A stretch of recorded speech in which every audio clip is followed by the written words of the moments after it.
Hello and welcome to another Bucket List Gamers mini review. I'm Jay, and for this one I'm joined by Eddie. Hello. And today we are talking about Viking Breaker, which you'll be able to see going on in the background while we are talking. That was me playing it earlier on. It was published by Gamifique, I think I'm pronouncing that right, and it was developed by Gamifique and Code Game Studio. Came out on the 1st of September. Eddie, as someone who hasn't played it and has only seen it, what would be your first impressions? I mean, I really like the art, the crunchy pixel art vision of it. I think I get what they're trying to do with the game. From what I can see, it looks like the ship is incredibly difficult to control because you are zipping from left to right constantly, and it looks fast. Yeah, it's a difficult one to get your head round at first because I thought it was going to be like Breakout or one for Game Gear when I was a kid called Woody Pop, which is essentially your classic paddle along the bottom, bounce the ball up to break the bricks. But it isn't. It isn't actually that when you start playing it. So you're always moving upwards because you're on a river of lava that is rising. And keeping the balls, which are shields in this game, to keep with the theme of it, in play is sort of inconsequential. You don't have to do it. So in these types of games, normally, if the ball goes off the bottom of the screen, you've lost a life or you've lost that ball forever. In this, the ball goes off the bottom of the screen. It doesn't matter because you'll generate another one once the cooldown timer runs out. And getting your head around that you don't have to go to get the ball, you can preserve yourself instead, is a really difficult thing to break in your brain because your brain is telling you, I need to keep that ball in play at all costs. And at certain parts of the games, it's literally impossible because there's so much going on screen. I mean, it is a very busy game on screen. I'm sure you noticed that. I'm really torn on it because I like it and I like the kind of game. Like you say, it looks fantastic. The music is brilliant. I think the music, they've nailed it. I don't know if it's stock music, but it just fits perfectly. It's that Viking-y type of nice little calming loop, completely opposite to the actual gameplay itself. But yeah, I want to like it, but there's a few things. I'll let you say a few more things before I go into it, but there's a few things that unfortunately do bring it down for me. The thing that struck me, and when you first started playing it and I was watching it, the thing that struck me was I was anticipating you were having to dodge the scenery. Normally in games a bit like this, the scenery or the bits that are in your way are deemed hazards. Yeah. And the lava obviously pushing you up, you would expect to have to react quickly to dodge between the sort of bullet hell aspect and the surrounding, but it's essentially just background art, background information that you can interact with. Yeah, you can smash through it, but you don't have to. Your boat carries on rising. I thought it's going to crush me. I need to break a hole through with the shields. It doesn't. The only things that do damage you are the enemies. So if you crash into them, you take damage. And if you get hit by their various projectiles, you take damage. But yeah, the scenery is almost there to break to get stuff.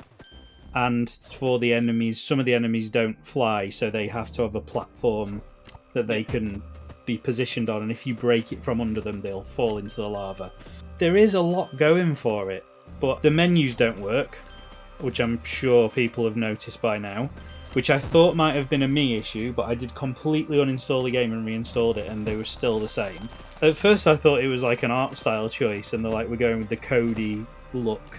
But then when you watch the pre-release videos of it, no, it's not meant to be like that, and some of them don't even work at all. They're meant to pull descriptions in, and they just don't. I struggled a bit because I didn't get the full weapon descriptions and that kind of thing that I think I probably should have got. The other thing is the confusion as to what you are meant to and not meant to attack. I think they probably could have cleared that up a little bit, because it does feel like, oh no, I'm going to smash into this barrier, I need to try and break a hole through it, and then you don't need to. And then the third thing is that the sort of projectiles and stuff and the little crew that you get on the boat to protect it, I think they could do with being more variation, and because you sort of get one that will give you mana, one that will give you gold, one that doesn't give you anything. And then the crew will invariably battle the skeletons and stuff that will try and attack you. But I think that could do with more variety. I mean, on the whole, it's not a bad experience. It's fun enough. And I think for the price they've pitched it at, it's not bad. but I just feel like there are areas that it could definitely improve on. I think if the menus had worked and I'd have been able to read all the text properly, it took a lot away from it when that happened, because I was like, oh, is it me initially? And then when I reinstalled it, it wasn't. I was like, it doesn't feel like I'm playing a finished game. And we got given this about a month ago, and it's still an issue now.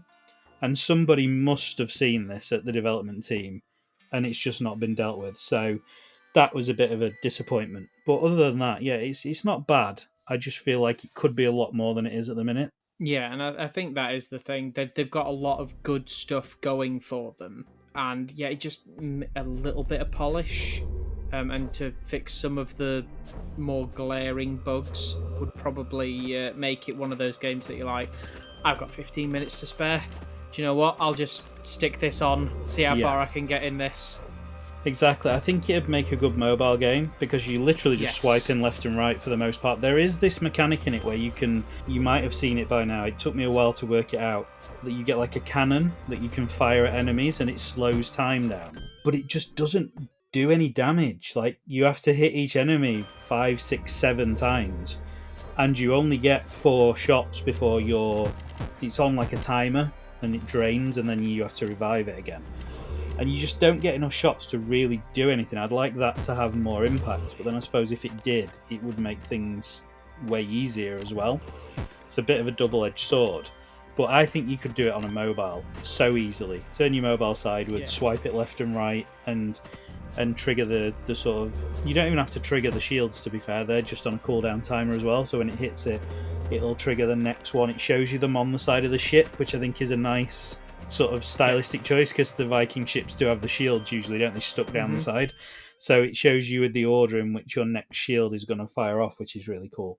And yeah, the art style and music, I don't think you can knock. It just feels a little bit unfinished, and I'd like to see them get it over the line and add a few more shields in, few more maybe crew members, and fix that menu issue. And I think then it's just about there for what it costs. I mean, at the minute it's £4.29, which is no money.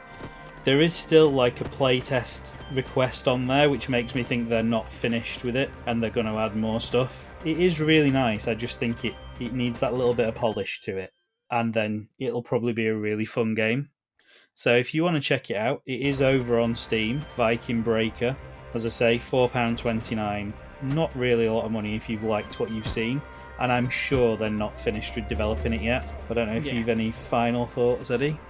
No, the only other thing that slightly confused me is there are points in the game, and you've probably seen it already in the background, where the lava just speeds up, and there doesn't seem to be from what I can see, reason.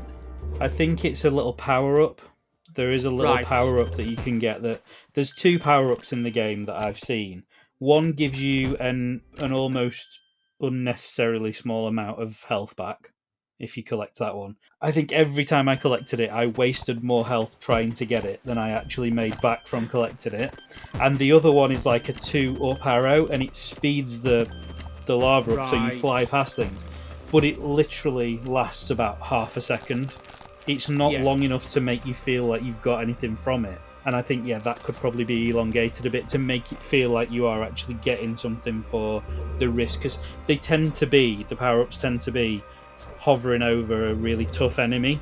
So you either have to kill it or you have to risk taking hits to collect it. And I feel like the reward for collecting them doesn't outweigh the massive risk for the most part. A couple more tweaks, bit of polish, this could be a really good game. At the minute, for £4.29, yes, I think you could probably get your money's worth if you are a big fan of Brick Breaker games like Breakout and that kind of thing.